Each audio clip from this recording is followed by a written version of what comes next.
It's time for the Splash Live from Civic Center TV, featuring stories from and about people like you in the Greater West Bloomfield area.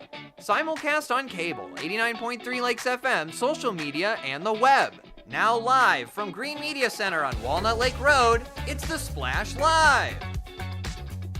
Live, local, social. It's the Splash Live on Civic Center TV and 89.3 Lakes FM. I'm your host, Jake Sheff, going over all of the biggest news and events from right here in Greater West Bloomfield. Just recently, things were getting pretty busy over at the Friendship Circle's Farber Center as Walk for Friendship took place after achieving their $1 million donation goal. It was an incredible event, and I was there to see all the action firsthand and to hear what people had to say. It's been great. This is my first year doing it. I heard about it through a friend and just wanted to be able to participate and give back where I can in the community. It's really moving just to see people come together and support one another and their families with their children and adults with disabilities. So it's been great. It's been really good. I've been coming since I was 8 years old, and I'm 16 now, so this is my 8th year coming. And my brother has autism, so we're actually here for his team. So we're here for Team Brady today. So this is probably like my favorite event of the year because I like to volunteer a lot for these kind of stuff. And honestly, it just gets bigger and bigger every year. We hit like over $1 million this year, which is really good. And there's just so much stuff to do, and there's so many people. It's so great to see people showing up. What do you think an event like this means to the West Bloomfield community? I think it shows that we can grow as a community to be closer and have more events like this. It's made me want to be more involved and try to do more for my community, and I like how everyone has came here. They should definitely come next year, and the more the merrier. It's always exciting every time I'm walking with Friendship Circle. I've been a supporter of Friendship Circle since we moved here in 2012, and I've been walking with them every year that I could. Seeing the community come out to support something that is so incredibly important, it's heartwarming. And what can you say about the theme for this year's Walk for Friendship celebration, You Matter? It is, I think people need to remember that every single person has value, and it's not just you matter, we matter, they matter. And it's so easy in this day and age to think only about yourself and to forget about others. And I believe the You Matter is supposed to be a personally fulfilling message, but it's also a reminder that just as much as you matter, so does the other person. And that's why people need to step up and be part of this. What would you say are some of the most important qualities one could take away from being a part of Walk for Friendship? I think it's just enjoying the camaraderie, just kind of letting your hair down and getting to know others in different situations, and there's always a common connection somewhere in it. I think it just shows like how much you need a community, especially when you're like struggling with an autism diagnosis. I know when my brother first got diagnosed, like this really helped my mom, especially the Friendship Circle. And I think it's so good that we're raising money for just such a great cause.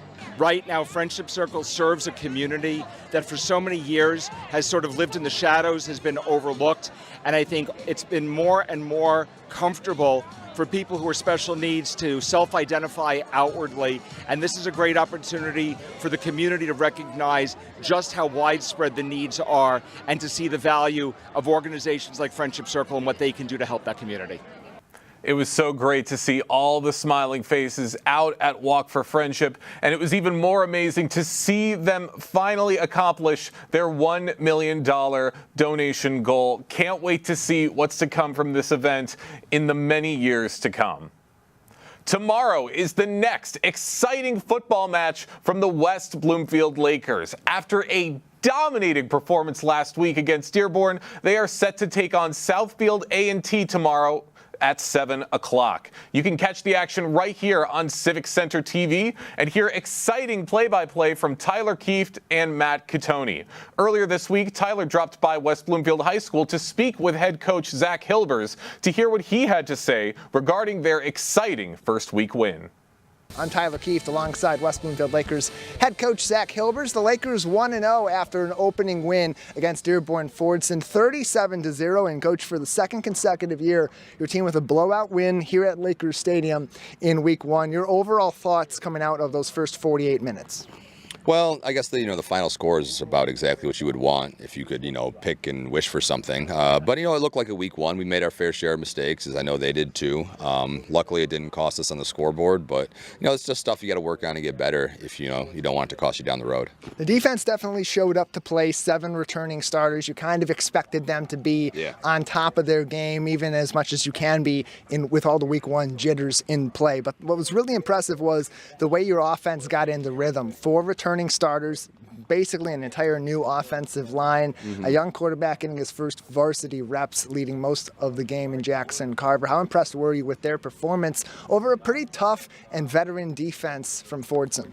Yeah, Fordson definitely has some guys. I thought their linebacking core was pretty good too, and it showed up in the game just like we saw on film. But I was impressed with our guys and how they took what they did all summer and translated it to the game. But I wouldn't say I was surprised, I guess. And, you mentioned Jackson. He was great last year when we'd pull him up in practice. And some of the receivers that left, whether it was Cam and Jaden and Elijah, they all told me, how good he could be. So to see it happen, I guess, was relieving, but not surprising. And what was also pretty surprising was the way that the offensive line was able to move a really pretty tough defensive line from Fordson. They're big, they're strong, they're veteran D linemen on top of that. How impressed were you with your front 5 and their performance with a really tough matchup in the opening frame? Yeah, because Fordson's big and they're pretty strong, and we're not as big up front as we've been across the board. Obviously Travis is huge, and we throw Jeremiah at tight end. He's a pretty big kid too. But across the board, we have different types of athletes, so we try to cater to their skills a little bit, and they did a really good job, and they're just going to have to kind of keep going forward with the coaching and the technique. You get through those first couple of series in any games, you have those sort of scripted first couple runs out on offense, and so does all your opponents. Then you get into the game where it is kind of that battle of the minds with your players and with your coaching staff. Your players seem to adjust really well. Whenever Fordson would be able to start stopping the run, you'd be able to get the passing game involved, and vice versa. What do you have to say about the resilience of your team in that first game, especially early on, to get that momentum going in those first few minutes? Yeah, our offensive coordinator, Ken Rise, he's always been really big into the fact that, there's going to be some times when he's 100% right or we're 100% right and we call the perfect play, and it's going to happen on the other side too, where the defense on the other side calls the perfect thing or dials something up to stop you. Both sides that are going to happen. And football games are not really won and lost in those moments. It's the other moments that are kind of neutral, I guess, where the players have to go and make the difference. So, it is a little bit of a game of perseverance, but we try to play complementary football where if you take something away, we can respond with something else. I'm trying not to look too far ahead, but defensively, the performance in week 1, a shutout against Dearborn Fordson with the veteran quarterback, veteran skill players, and a really stout offensive line. You look forward to teams that had big week 1s as well. You look a few weeks down the road at Clarkston, a big win on the road in Detroit against Belleville, even the performance and loss from Lake Orion against Northville in week number 1. How impressed particularly were you with the secondary, being able to shut down a pretty well-connected quarterback receiving core? Our secondary? Yes. Yeah, pretty, we knew that they would be challenged a little bit in the RPO game and over top, and for most of the game we did a really good job. We blew a coverage that they scored on. Luckily there was a holding call that kind of negated that, so that was just kind of something glaring that we kind of have to fix and clean up. But overall we knew they'd be tested. We think they'll be tested again this week at Southfield, so hope we're up to the challenge.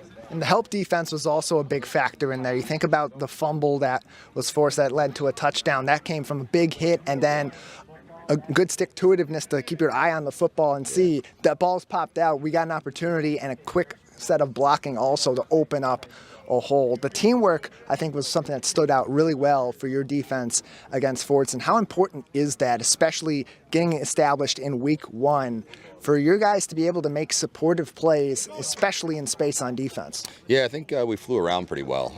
It wasn't, perfect, but a lot of guys run into the football, and really good things happen for a defense if you run to the football. So you saw what happened with Zeke when, to be honest, he probably got a lucky bounce. It bounced right to him, but he was there and he was running to the ball, and you saw kind of a convoy leading him to the end zone because they were all doing what they were supposed to do. So, yeah, obviously if football's not round, it's going to bounce here, there, and everywhere, but if you're running to the ball, more often than not, you're going to get those lucky bounces. You saw those bounces going everywhere from Dean Hamoud on those punts all throughout the game. High hang time, moving all over. The hands teamwork on Wednesday definitely came into play against Dean Hamoud. With Coach Hilbers, West Bloomfield 1-0 after a 37-0 victory in Week 1 at the Swamp on a Thursday night. They continue this week Friday against Southfield A&T, coming in 0-1 after a blowout loss of their own last week. Coach, what was really impressive too was the number of guys that came up onto the roster this year.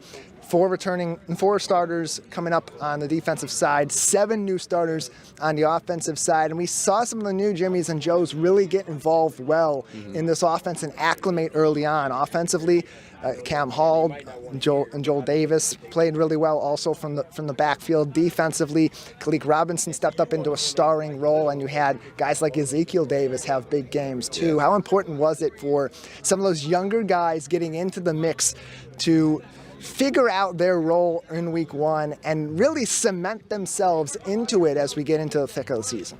Yeah, it's huge because, I mean, you have ideas of what kids can do, but you got to really see it happen in a real-life game action. And, you know, we had 2 sophomores starting on the offensive line. They did a great job, and a third one, Kenneth Peterson, played a lot. So to have 3 sophomores play on the offensive line and be able to run the ball for just under 250 yards, it's somewhat encouraging, you know, obviously for this year and hopefully for the future as well. And, yeah, those guys on defense that stepped up, I'm real proud of them because a lot of them have kind of been waiting their turn. Kalik got to play a lot last year, but Zeke not as much, and he was kind of ready for the challenge. It's a 37-0 victory. On paper, it's a shutout win. It's against a historically really tough opponent. You would look on paper, see that victory, the way that your team played, and think it was perfect football. Any coach would tell you there's never perfect football, even in a blowout, shutout victory. What are you looking for your team to build on from last week that could make them still have as powerful of a performance in weeks 2 through 9 in the playoffs, but make them a better, more complete football team beginning next week? Yeah, we just made some mistakes, some mental mistakes, whether it's adrenaline and jitters from that first game or just, you know, a couple guys stepping into new roles. You throw a lot at them, and they just kind of have to work their way through it. But if you can, like, you know, get better and work on stuff and still win, it's a really good thing. And obviously win turned out to be convincingly. So you know, I'm happy with where Week 1 was, but Week 1's over now, and we're on Week 2.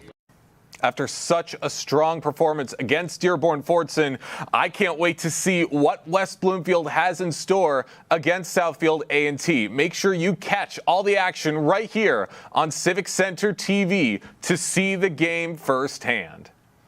The Greater West Bloomfield Chamber of Commerce is gearing up for its highly anticipated 2025 Chamber Cup golf outing set for September 30th at Twin Beach Country Club for the very first time. This annual event brings together local business leaders, community members, and golf enthusiasts for a day of friendly competition, networking, and fun. And the outing has become a tradition that celebrates both community spirit and business growth in West Bloomfield. Jim McGugan, the GM, the general manager of Twin Beach Country Club, joins us right now on the Splash Live to tell us more. Jim, thank you so much for joining us today. Good morning. Thanks for having me. Absolutely. Very, very excited to hear about the Chamber Cup golf outing. Could you share, how would you say this event has become so popular in West Bloomfield? Well, working together with Suzanne at the Chamber is always great. She's a true professional, and she suggested that we try to do something like this to bring some business community leaders and others together in a nice golf outing here this fall at Twin Beach. And of course, when we received that offer, we jumped on it, and I'm looking forward to a great event. Absolutely. Very, very excited to hear what's to come from this event. Could you explain a little more about what people can experience throughout this event? Yeah, they're going to get a chance to have a lot of local community leaders and others come together here, and it's great exposure for Twin Beach, and the game of golf is still on a huge boom right now, so we're excited to be part of that and expose everyone here to Twin Beach. We've been here for 95 years. We're celebrating our 95th anniversary actually tomorrow, which is September 5th, so we have a huge party going on here, and really looking forward to some great weather and a nice event tomorrow. 95 years. That is incredible. Happy anniversary to the country club. That is such an incredible achievement. And making such important connections in Greater West Bloomfield, I mean, that says a lot. What makes this Chamber Cup golf outing unique compared to maybe some of the previous years, other than, of course, the change of location?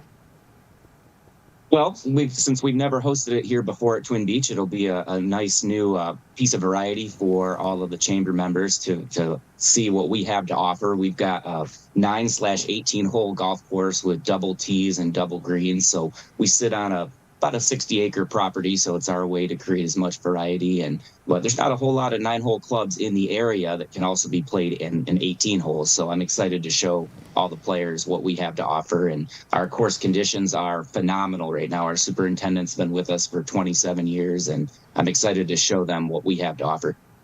And it's going to be great for the community to get to experience the golf course as well. You said something just a little bit ago, how golf has been on a bit of it, like popularity's been on a bit of an upspike recently from the emergence of some big golf stars. And of course, a little movie known as Happy Gilmore 2, I think, has also helped to bump that popularity up as well. Do you think that this rise of popularity with golf is going to play a factor in the popularity and the attendance for this year's event?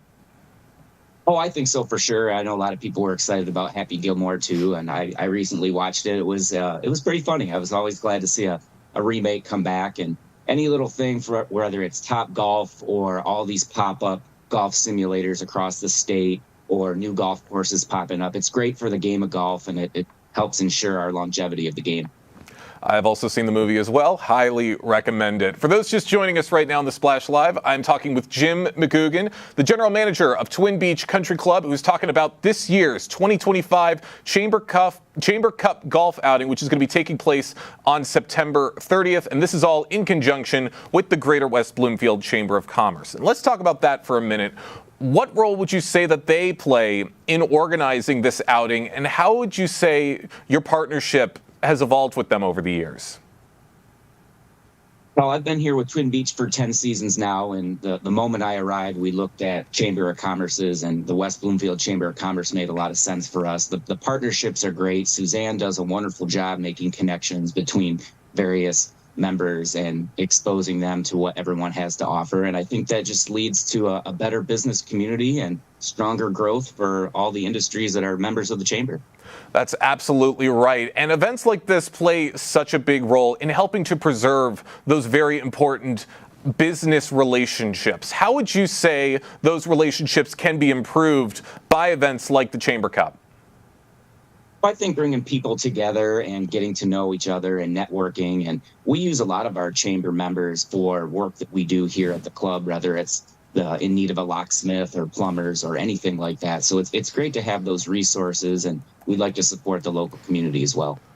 Of course, that's absolutely right. Now, can you tell us a little bit about maybe some special preparations or some efforts made by your team to help ensure a very successful event this year?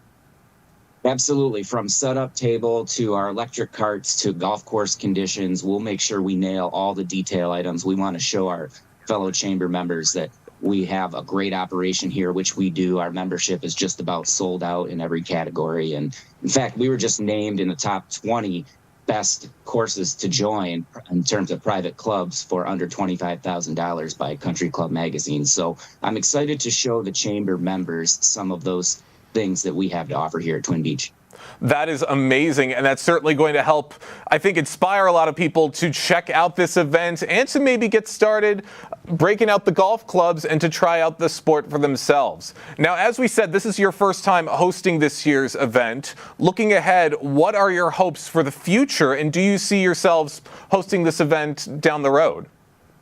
Absolutely. I would love to make this an annual event and continue to work with the chamber to foster that relationship. And just Suzanne, I can't say enough about her at the chamber. She's been just phenomenal to work with, and her ability and time consumption that she has on her job and connecting various chamber members is pretty impressive. So shout out to her, and looking forward to a really great event on September 30th. Of course, shout out to Suzanne Levine for everything she does for the community. She is everywhere and helps to bring a lot of these events to the table. Jim, I'm going to wrap things up with one more quick question. Where can people go to gain a little bit more information about this event to maybe help them prepare for what's to come on September 30th? Yeah, the West Bloomfield Chamber of Commerce website is a great one. They can pop on our website as well, which is twinbeachcc.com, or check us out on Facebook or Instagram. Lots of information flying out there on social media right now. That's where to go, and that's where you can gain all of the information for this year's Chamber Cup event. Jim, thank you so much for joining us today here on The Splash Live. Thanks for your time. Always great to be with you. Absolutely. Once again, Chamber Cup is going to be taking place on September 30th at the Twin Beach Country Club. Hope to see a lot of people out there enjoying the beautiful weather and to be getting those golf skills up to date. We're going to take a quick break right here on The Splash Live, jump into some more stories and some more news from the Greater West Bloomfield community right after this. Live, local, social. It's The Splash Live on Civic Center TV and 89.3 Lakes FM. We'll be right back with The Splash Live. Wondering what to say to someone who's been sexually assaulted or abused? I believe you. I'm so sorry this happened. It's not your fault. Confidential and anonymous help is available at the Michigan Sexual Assault Hotline. Connect with us 24/7. Call 855-VOICES-4 or text 1-866-238-1454 for help. Learn more at michigan.gov/voices4. Hi, I'm Chris Fry, Park Superintendent, West Bloomfield Parks. Congratulations, Civic Center TV, on 1 million views on YouTube. Thank you for all you do in the community, and thank you for having me on The Splash throughout the season to talk about activities out in the parks. Chris Fry, proud to be 1 in a million. Find local municipal meetings at our program schedule on civiccentertv.com. Find when your meetings air live or when they're replaying on our Civic Center TV live stream. Find it all at civiccentertv.com and click schedule at the top of the screen. I'm an ex-drug dealer, and I'll be your sub today.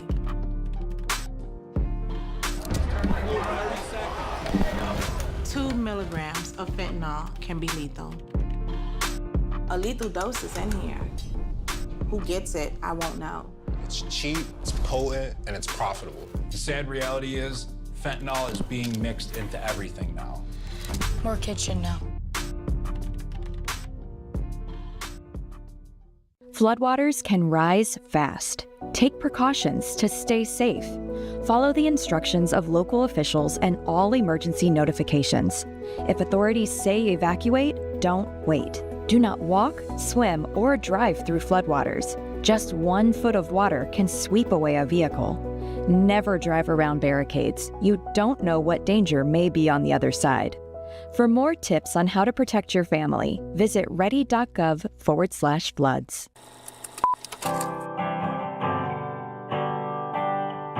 Bringing you stories and memories from West Bloomfield. Civic Center TV, television that's close to home.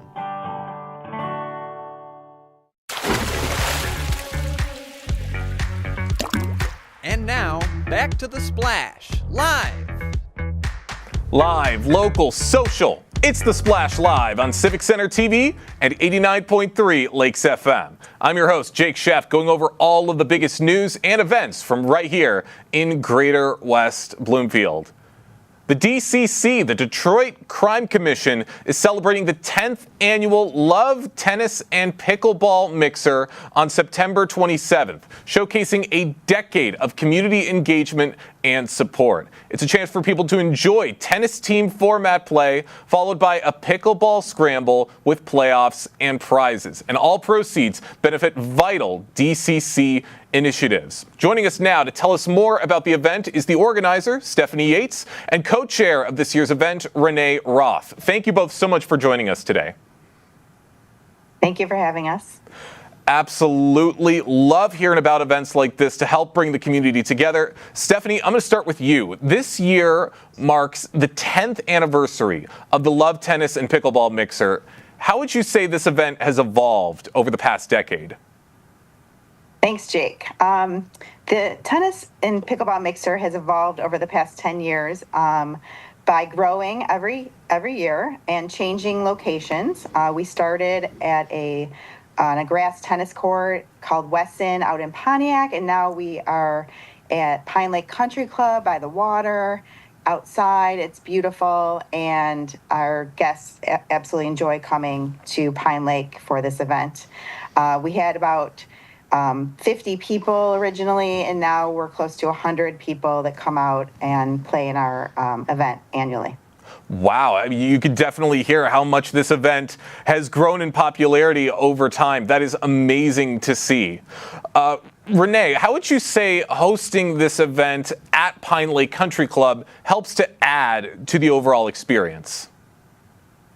Thanks, Jake. I would say that our lakefront setting, we've got both clay courts and pickleball courts, and having the space necessary to bring in all our new guests has really helped us grow and engage more people.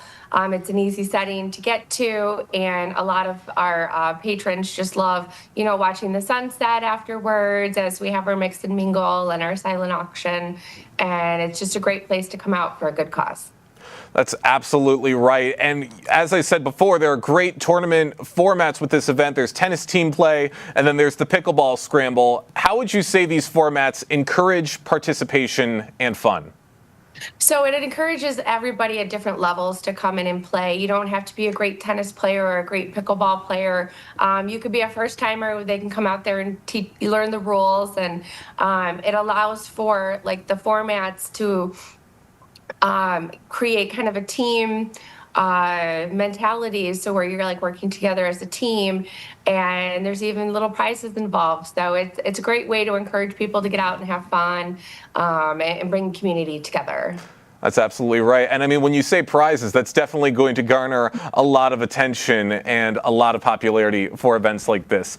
And all of this fun and all of this excitement goes towards some incredible causes: Crimes Against Women Initiative and the Safeguard Witness Protection Program. Stephanie, how do the proceeds directly support programs like this? So the Crime Commission has several initiatives that we focus on throughout the year. Because our committee is mostly women, actually I think it's all women and one man, we chose Crimes Against Women because it makes the most sense. Some of our focus has been on human trafficking, and it's a very big problem. So the women chose that one, and that's where the funds will go for this event, as well as our witness protection program with the Wayne County Prosecutor's Office. You'll remember maybe 10 years ago they started the Rape Kit Initiative, so that is why we chose that. It's also focuses on women and crime, and a lot of the initiatives, is a kind of a male-driven focus. So this is more women, and our committee of women chose these two. Well, it's amazing that all of this fun and all of this excitement is going to be going to some incredible causes along the way. For those just joining us right now on the Splash Live, I'm talking with Stephanie Yates and Renee Roth, who are involved with the Detroit Crime Commission, talking about the Love Tennis and Pickleball Mixer that's going to be taking place on September 27th at the Pine Lake Country Club, the 10th anniversary of this beloved event. Now, Renee, I would imagine that sponsors play a very, very big role in helping to make events like this successful. What opportunities are available for those who maybe want to help support the cause? Yes, Jake. Sponsorship opportunities are still available, and they make this cause just so much more special. Each of our sponsorship levels come with an opportunity for marketing and signages and participation in the event. They really help drive our message throughout the community by showing they support us, and they back our causes, and it allows our message to spread throughout the community, which is pretty much one of our ultimate goals from all of these events. Well, it's amazing to hear that there are so many ways people can get involved to help support your amazing mission. That's always great to hear. Stephanie, how important would you say community engagement and visibility is for the Detroit Crime Commission's mission? So the Crime Commission has been around for about 14 years. I've been with it for about 10 years. And I think that people are starting to know who we are and recognize who we are. So the more events we do throughout the year, the more visibility we get and people can, hear DCC and know exactly who they're talking about. We want people to support us, and we want also community to understand about causes that we're supporting, so they're aware of like human trafficking or whatever it is that we're backing at the time. So it's very important for our community to know that this is going on, and these events showcase that. They absolutely do. I want to thank both of you guys for joining us here on the Splash Live. I got one more question before we wrap things up, and this is to both of you. Looking ahead, this event has been going on for 10 years. We want to see it continue in the years to come. What's your vision for the future of this pickleball and tennis mixer as it continues to grow? Renee, we'll start with you. So our ultimate goal is to get women out and have some fun, spread our word. And so we just want to grow and keep on expanding and have more and more women come out and join us, and ultimately spread our message throughout the community and the awareness of what we're doing. Stephanie, what about you? Well, I'd like to say it's men and women we're asking to come out. It's not just for women. This event is for both men and women this year. It always has been, actually, but it's mostly women focused. But this year we want the men to come too. At any level, you do not need a partner to come. If you want to sign up, you can go to our website at DetroitCrimeCommission.org and click on events, and then you can sign up that way. And just please come out and support us. All the money we raise is for our initiatives, and we would really appreciate your support. That's right, supporting so many great causes from the Detroit Crime Commission. Renee, Stephanie, thank you both so much for joining us today here on the Splash Live. Thank you, Jake. Of course, this event, once again, that is going to be taking place on September 27th at the Pine Lake Country Club, the 10th annual Love, Tennis, and Pickleball Mixer. Hope to see a lot of people out there and having such a great time. Plenty more great stories and topics right after this. Live, local, social. It's the Splash Live on Civic Center TV and 89.3 Lakes FM. We'll be right back with the Splash Live.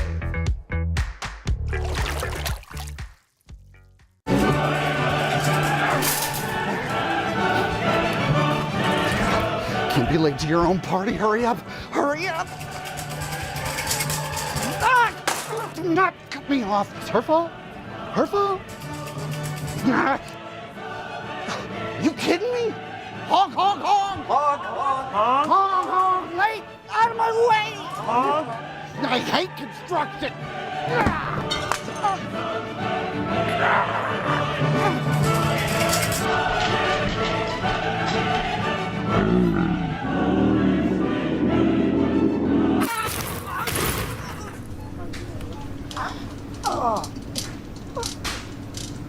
You should have slowed down. My party. You wouldn't act this way in a store, so don't act this way on the road. Driving slower saves lives.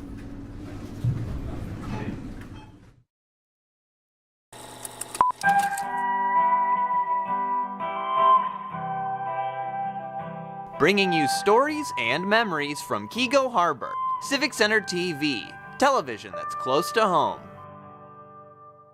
This is Civic Center TV and 89.3 Lakes FM.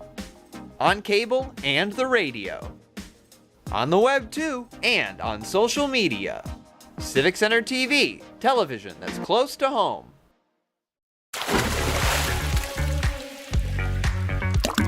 And now, back to the Splash, live. Live, local, social. It's the Splash Live on Civic Center TV and 89.3 Lakes FM. I'm your host, Jake Sheff, going over all of the biggest news and events from right here in Greater West Bloomfield. Coming up on October 3rd, the Senior Health Expo is set to take place with West Bloomfield Parks, a free senior-focused vendor fair providing the chance to meet with and engage with over 30 local service providers curated to support senior needs, and it's all hosted at the Connect Senior Center. Naomi Johnson, the senior programmer for West Bloomfield Parks, joins us now on the Splash Live to tell us more. Naomi, good morning. Good morning. Thank you so much, Jake, for having me. I'm excited to be here. We're excited to have you with us. Very, very important conversation about the Senior Health Expo. What can you tell me about how this event got started and what people can take away from participating in it?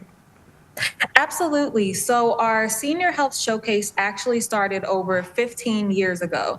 And so we've hosted this event for a while. It actually began at a different facility. So we hosted it at the Henry Ford West Bloomfield Hospital, which is in the community. This year, we are bringing it to our Senior Connect Center. And so this year, we will actually be in-house. We just really wanted to create an atmosphere for older adults to not only come together and interact with one another, but we wanted to be able to connect them to different resources in the community and still create that welcoming and inviting atmosphere while they learn about services and talk face-to-face to different professionals in our community. That's amazing. Great environment to put together an event like this. It's an appropriate venue for this event. What can you tell me about some of the resources that the seniors can take away, like some of the things that they can learn? Absolutely. So at our Connect Senior Center, we always have different programming, from even if it's just a game or card session, but we also have a lot of different programs with speakers where they can learn about whether it's something that they need in the community, different organizations and what they offer. A lot of them may be a free event, but a lot of our seniors don't know about these opportunities and these organizations. So we really just want to create that atmosphere, connect them with different organizations that could include lifestyle organizations, fitness, physical therapy, housing, literally all types of different things. But we just want to create that atmosphere and where they don't have to go online and search, but they can meet face to face, have that personal interaction with each and every professional. And so we are providing a wide range of just different organizations where they can come and discuss and meet our professionals. That's absolutely right, and such great ways that all of these seniors can take away so many great resources. Now, there is a very diverse senior audience throughout Greater West Bloomfield. Some might have some mobility issues, some might have some memory issues as they've gotten older. How do you ensure that this event is accessible and appealing to a diverse senior audience? Absolutely. So to start, this event is free for our guests. So anybody, they are all welcome to attend. We also have over 30 vendors that will be in attendance that day. And so we did want to create that wide range just of opportunities. So I think there is somebody for anybody that comes here. And even if they just want to connect with the professionals here, or if they have a question, or maybe they are interested in a certain organization, we wanted to create that atmosphere while still welcoming a wide variety of different organizations and service providers in the community. That's absolutely right. Now, it should be noted with this event that there are different time slots for the Senior Health Showcase. There's one at 9 a.m., 10 a.m., 11 a.m., and one at noon. And of course, spots are limited. So where can people go to learn a little more information about where they can sign up, what's a good time to sign up, and some more information just about the event? Absolutely. So we created these time slots just to take control over how many participants we have. We want people to be comfortable and to have that one-on-one experience while talking to the organization. So we did limit the time slots to a certain amount. Like you said, we have 4 different time slots available. So people are welcome to go to our West Bloomfield Parks website, but they can also call us at the Connect Senior Center, where some of our service providers are able to register them for the event or just give them some extra information on which time slot would work best for them. And is there a deadline to sign up for this event? Yes, and so the deadline is about a few weeks before the event, so they definitely have time to register for this. All right, important information for everyone to know about signing up for this event. For those just joining us, I'm talking with the senior programmer for West Bloomfield Parks, Naomi Johnson, who's explaining to me about the Senior Health Expo that's going to be taking place on October 3rd at the Connect Senior Center. Naomi, how would you say that this vendor fair aligns with the broader mission of West Bloomfield Parks to serve the seniors in the community? Absolutely. So I believe that this event, it does align with our mission. Overall, we just want to create an environment where we support the health, wellness, and overall quality of life for our seniors. And so this event just creates an opportunity for them to connect with the community, connect with one another, so they can come to this event, meet other seniors, and have that social aspect as well. But it does provide a good opportunity for them to really get involved and connected to the community. We want them leaving this event feeling empowered, feeling well educated, and more connected to our West Bloomfield community as they ever will. That's absolutely right. Now, how do you measure the impact of an event like this on both the attendees and the vendors? And are there follow-ups or possibly surveys planned for this event? Yes. So for all of our events, we send out feedback surveys at the end.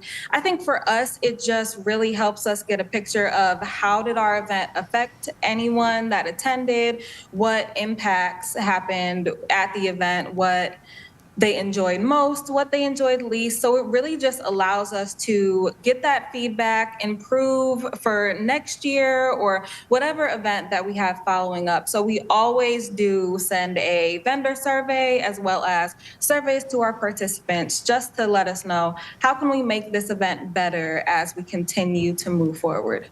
Of course, always great to continue to get that feedback and to know what the seniors in our community are looking for. Naomi, I got one more question before we wrap things up. Where can people go to make sure that they are staying up to date for this event and to gain a little more information?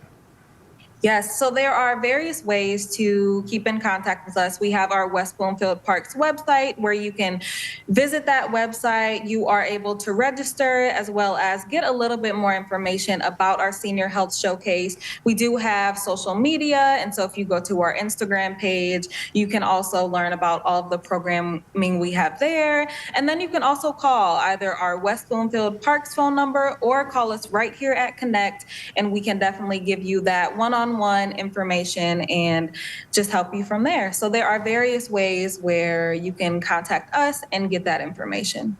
Always great ways to stay informed with our community. Naomi, thank you so much for joining us today here on the Splash Live. Thank you so much for having me. I enjoyed it. Thank you. We're glad that you enjoyed it.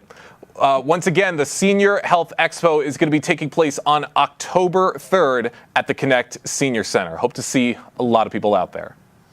When a medical emergency is in effect, it's important that you know what to do to help save someone's life, whether they be a stranger or someone you love. The West Bloomfield Fire Department is available and ready to help you with CPR and first aid training to make sure that you are prepared. West Bloomfield Fire Captain and EMS Coordinator Blake Belsky recently joined us on the Splash Live for this all-important discussion. Captain Belsky, thank you for being on the show today. Good morning, Tyler. Thanks for having me back. Yeah, happy to have you back, especially for a topic like this. As we get into the school year, as we get into the fall, and people are out and about for fall events, and there's all the stress of the holidays that come up eventually. There's a lot of different risk factors that could put people's lives at risk and be in need of someone being able to administer CPR or use an AED. So for the average citizen in West Bloomfield, why should they get trained from our local fire department or another organization in CPR and in first aid? Well, cardiac arrest is one of those factors that is able to ignore age. It's able to ignore income. It doesn't matter where you live, where you came from, or who you hang out with. Everyone is at risk eventually for sudden cardiac arrest, and to reduce the likelihood of that being a fatal incident, if somebody is able to provide CPR and use an AED within seconds of you experiencing that cardiac arrest, that significantly increases your likelihood for survival. And so when people undergo this training, what are some of the things that they learn that can really be helpful, not only when they complete the training, but even in the event that they experience some sort of sudden cardiac arrest or another emergency while they're in that training proper? Well, one of the things that we tell people in the first 5 minutes of this training is that the folks that work for the fire department and the police department, they're out there and they've certainly done their fair share of CPR in their careers. We've never seen it work unless somebody is doing CPR when we arrive. Sometimes that's at a nursing home where you've got a medical professional providing CPR. Sometimes it's at somebody's house during a holiday dinner. Somebody experienced cardiac arrest and somebody who had training was able to come in, start doing compressions, maybe start some rescue breathing, and give that person a fighting chance to get a heartbeat back by the time we arrive and are able to take over. We do a lot of CPR. We can't do it successfully without the help of the community, though, and that's why this training is so valuable. And so for people that may be interested, they want to get CPR trained, they want to update their training and maybe get recertified, how do they go about that with the West Bloomfield Fire Department? So the West Bloomfield Fire Department is a regional training center for the American Heart Association. We offer certification classes every other month on the first Monday of the month in the evenings, trying to accommodate those work schedules. Our next class is on, it looks like October 6th. Then we have another one scheduled for December 1st at 6 p.m. both days. And if you're interested, it's a $35 charge, and that covers the cost of the book and the cost of the certification card from the American Heart Association. I would love for everyone who's interested to call our office at 248-409-1505. Our AHA guru, Amy, will be able to get everything scheduled. There is one little hitch. We still only accept cash payments for these classes. It's just a way that we're able to process this quickly and efficiently. But if you're interested in a class that's not scheduled, we love to come in and we can do these classes for church groups. We can do them for neighborhood associations. And give us a call at that phone number and we'd be happy to schedule anything that works best for your group and your schedule. And you made this important point earlier, kind of are now touching on it again. All these different groups, they all need to have some sort of training like this, at least somebody in that group in the event of an emergency, but also that comes back to CPR, first aid, even AED training, being something that can be done for all ages. It's not something that's limited to just adults. That's also a really important thing for people to consider, especially with their kids back in school. Absolutely. The AHA does not put a limit on how old you have to be to get the certification. If you're interested in just learning hands-only CPR, that is I can teach you hands-only CPR in about 30 seconds. And I appreciate you mentioned the change in the date for the Fire Department Open House. We will have a hands-only CPR station where we will teach you how to do compressions. As soon as you see someone fall down and you don't notice a pulse, you can do something immediately and learn it quickly and move on with the rest of your day. Get some cider and donuts at the open house. We've got some fantastic community partners at the high school. Mrs. Zanotti and Mrs. Danton do a great job with their CPR program. They're affiliated with our training center.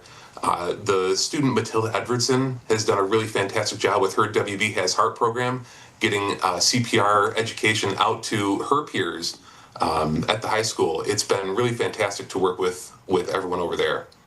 And to see their interest, too, in this, because it's become more of a reality that this doesn't have an age limit to it. We're not going to see sudden cardiac arrest just in mostly elderly patients or those that have some common physical risk factors that really can be something that affects people of all different ages. And so for you on the first responders side, to see that sort of interest from especially young people in the community, how does that give you and your peers confidence, especially as you're going out on these emergency calls and are being called in for life-saving service where, as you said, those opening moments can be really critical?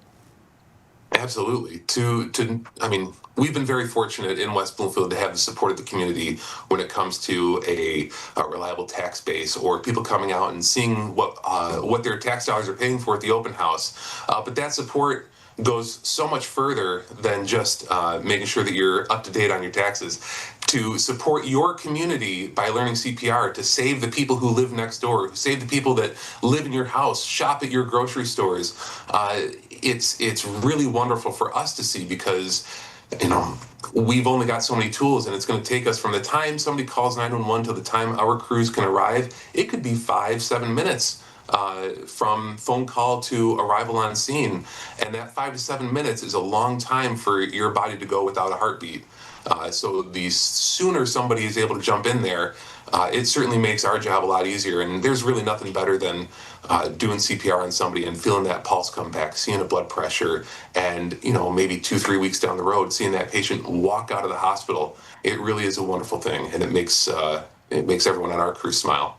You can follow the West Bloomfield Fire Department on Facebook at WB Fire Department. You can also visit their website on the West Bloomfield Township website, wbtownship.org, for more information. Joining us from the West Bloomfield Fire Department is Captain and EMS Coordinator Blake Belsky as we consider CPR and first aid training for people across the community. Captain, the training is really helpful. It gives people that full picture of how to potentially save lives or maintain lives before those first responders get to the scene in the event of an emergency. But for those that are at home or at work or anywhere around the community watching and listening to this today that haven't undergone that training or are awaiting that, what are some things that they should know now that can really help in their own providing of first aid right in this moment if something happened today before our West Bloomfield Fire Department arrives on scene?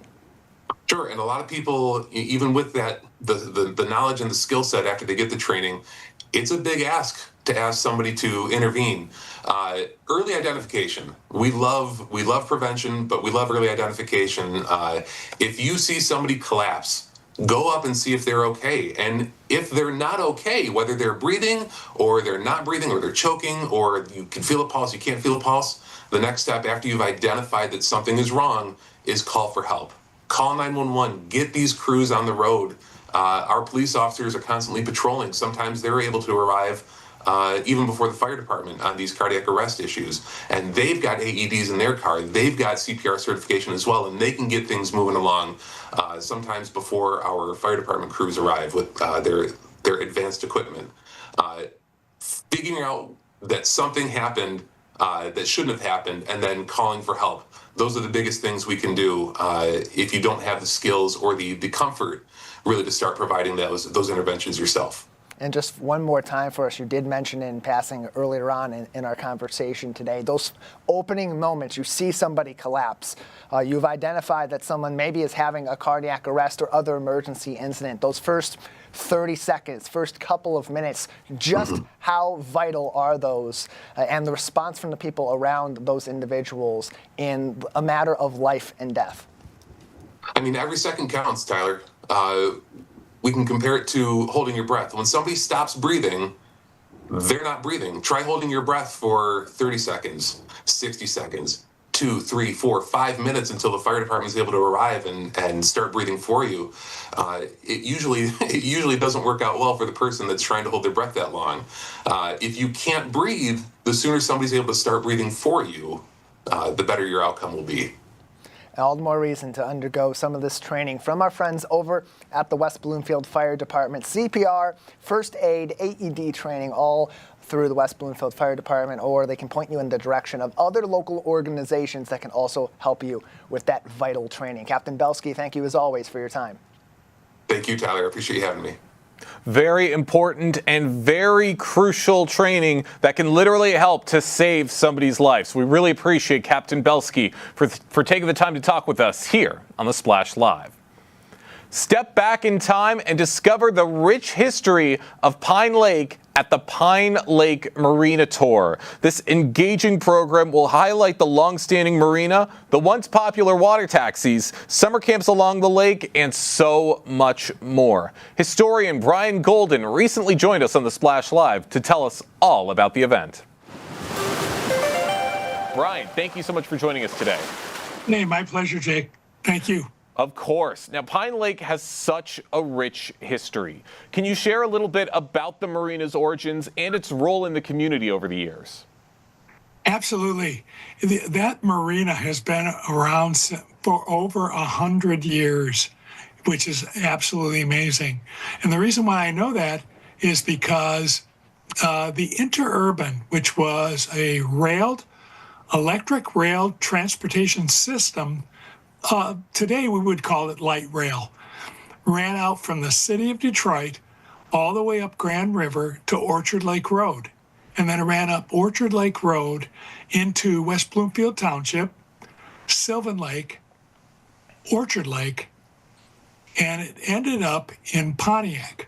Well, as it was passing West Bloomfield, through West Bloomfield Township, I should say, it went right by the marina, which is absolutely fantastic because it got the patrons, those that wanted to enjoy a day at the lake, an opportunity. They would hop on the Interurban, and it took about 70 minutes, 80 minutes to get from downtown Detroit all the way to Pine Lake. And they could get off there. The service was continuous all day long. And so people very often would vacation there, or they had summer cottages there, very popular in Sylvan Lake, for instance, to have a cottage and use the Interurban as an opportunity to get to their cottage. So it was a key area, an attraction for those that wanted to ride the Interurban to use that mode of transportation instead of automobiles, mainly because the road conditions were very poor back then. Wow, sounds like there were a lot of great uses for this program. And how would you say Pine Lake became such a hub for recreation and social gatherings in those early years? Oh, mainly because the water. The water was the attraction. And the marina itself gave people an opportunity to hop on a boat or a canoe and be able to enjoy the refreshing day that you could spend in Pine Lake. So the marina was the hub of that kind of activity.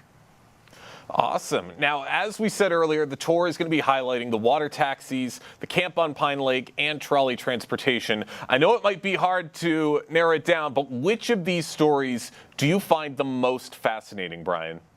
Oh, hands down, Jake. That's Interurban rail transportation. It was a key to getting people from point A to point B. When you could hop on a electric trolley car in downtown Detroit, and in about an hour, it would take you to get out to Pine Lake. And because of that, the whole success of that area, be it for recreation or people purchased homes, cottages. And that was their way to get to their wonderful recreation area, and which speaks volumes because of the importance of the Pine Lake Marina. Again, because that was the hub. There was even a convenience store located at the intersection of Seminary and what is today Orchard Lake Road. And that's where, that's the location of the Pine Lake Marina. And there was a convenience store. It was called the Auto, AUTO, Auto Stop In, which is fascinating. People would if they didn't have a canoe available to them at the marina, people would use the Interurban trolley car to transport it to Pine Lake. It was incredible. It sounds incredible, and I can't wait for so many people in Greater West Bloomfield to take a look and take this journey down history firsthand. For those just joining us, I'm talking with historian Brian Golden about the Pine Lake Marina Tour that's going to be taking place on September 11th with the Greater West Bloomfield Historical Society. Now, Brian, how do you see events like this helping to preserve and pass down local history to future generations? Oh, it's paramount to you hit the nail on the head. It's passing along the information. A lot of people have no idea that a light rail system existed. That's number one. And number two, that it serviced Pine Lake. And it went right past the Pine Lake Marina. So because of that, it's important for people to have an understanding of how things took place back in the early 1900s, because that's where we're talking about. From 1900 to roughly 1929, those years were critical for people to be able to get around. Automobiles were a little on the expensive side back then, but more importantly, road conditions were horrendous.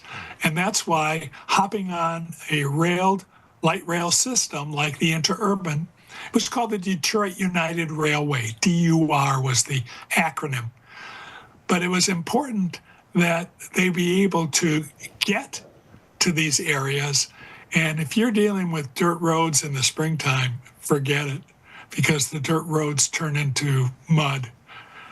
And they become impassable.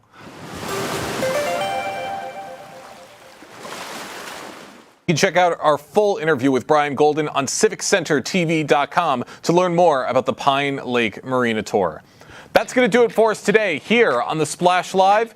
Big thank you to all of our guests and for everybody on the Splash Live team for helping to make this show possible. I've been your host, Jake Schaff. Live, local, social. It's the Splash Live on Civic Center TV and 89.3 Lakes FM.